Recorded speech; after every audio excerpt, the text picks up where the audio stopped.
ನಮ್ಮ ಫ್ರೆಂಡ್ ಈಗ ದುಡ್ತಾಳೆ ಆಗ ದುಡ್ತಾಳೆ ಅಂತ ನಮಗೆ ಡೌ ಕಟ್ಟಿ ಪೊಲೀಸ್ ಇನ್ಫಾರ್ಮ್ ಮಾಡಿ ನಮ್ಮನ್ನು ಹಿಡ್ಕೊಂಡು ಪ್ಲಾನ್ ಮಾಡ್ತಿದ್ದಾನೆ ಇವನು. ಎಲ್ಲೋಗ್ತಾನೆ ಇವನು? ಹಂಗೆ ಬರ್ತಾನೆ. ಗಾಡಿ ಸ್ಟಾರ್ಟ್ ಮಾಡು. ಬಾಬು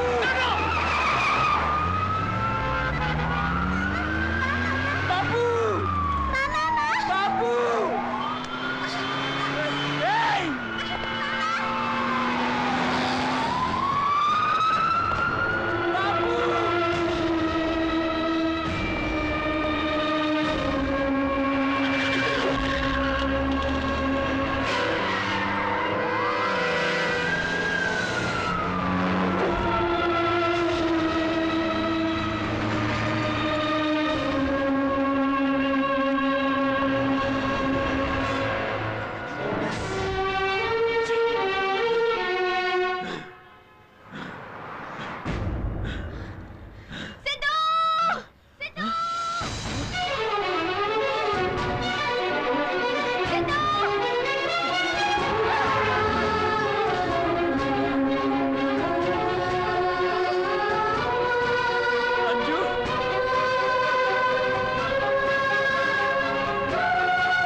ನೋಡು, ಮೊದ್ಲೋಗಿ ಅಕ್ಕ ಬಾವು ನೋಡ್ಸು. ಹೋಗೋ ಅಂಜು, ನೀ ಸ್ಥಿತಿಲ್ ಬಿಟ್ಟು ನಾನು ಹೋಗಲ್ಲ. ನಾವಿದೀವಿ, ನೀನು ಹೋಗೋ.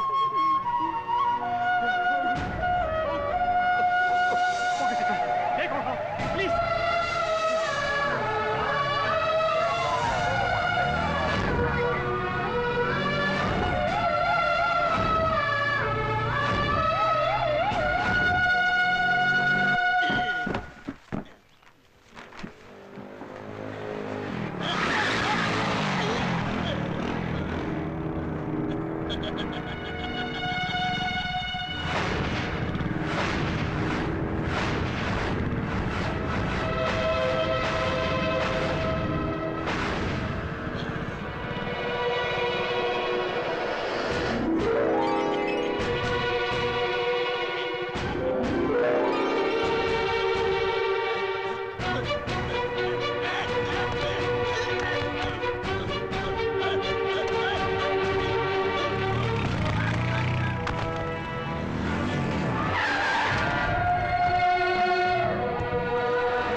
ಎಲ್ಲಿ ಮಕ್ಕ ಬಾಬಾ?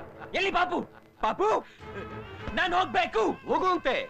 ಆದ್ರೆ ಒಂದ್ ಚಿಕ್ಕ ಅನುಮಾನ, ಇದುವರೆಗೂ ಕಾಣದೇ ಇತ್ತು ಬ್ರೀಫ್ ಕೇಸು, ಈಗ ಎಲ್ಲಿಂದ ಬಂತು? ಏನ್ ಆಕಾಶದಿಂದ ಉದುರು ಬಿಡ್ತಾ? ಇಲ್ಲ, ಅದು ಆಕಸ್ಮಿಕವಾಗಿ ಮಿಸ್ ಆಗಿತ್ತು, ಆಕಸ್ಮಿಕವಾಗಿ ಸಿಕ್ತು. ಅದು ನಾನು ಹೇಳಿದ್ರು ನೀನ್ ನಂಬಲ್ಲ. ಮತ್ತೆ ನಿನ್ನ ನಂಬೋಕೆ ನಾನ್ ಮುಟ್ಟಾಳಲ್ಲ. ನಿನ್ನ ನಂಬಿಕೆ ಎದುರೋದಿಂದಲೇ ಎಲ್ಲ ಹಾಳಾಗಿತ್ತು. ಕತ್ತರಿಸಾಕೋ ಸಾಕು ಇವನ್ನ.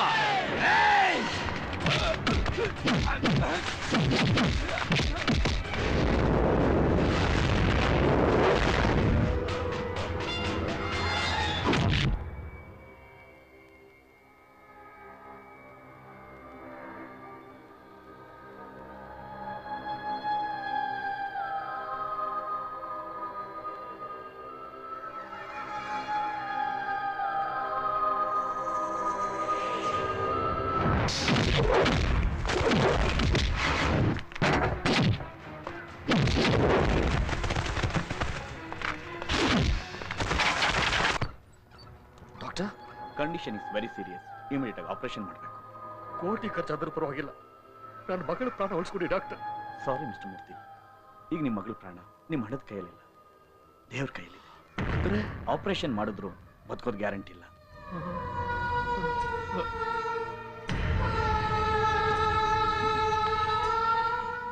ಇಷ್ಟಕ್ಕೆಲ್ಲ ನಾನೇ ಕಾರಣ. ನನ್ನ ಪ್ರಾಣ ಉಳಿಸೋದಕ್ಕೋಸ್ಕರ ಎಷ್ಟೊಂದು ಜನ ಕಷ್ಟಪಡ್ಬೇಕಾಯ್ತು. ಇಲ್ಲ ಮೇಟ್ರೆ, ನನ್ನ ಮಗಳ ಈ ಸ್ಥಿತಿಗೆ ನಾನೇ ಕಾರಣ. ನನ್ನ ಸುಖದ ಮಂಪರ್ನಲ್ಲಿ ನಾನು ಅವಳನ್ನ ಅರ್ಥ ಮಾಡ್ಕೊಳ್ಳಿಲ್ಲ, ನೆಗ್ಲೆಕ್ಟ್ ಮಾಡ್ಬಿಟ್ಟೆ. ನಾನೇ ನನ್ನ ಕೈಯಾರ ನನ್ನ ಮಗಳ ಬದುಕನ್ನ ನಾಶ ಮಾಡ್ಬಿಟ್ಟೆ.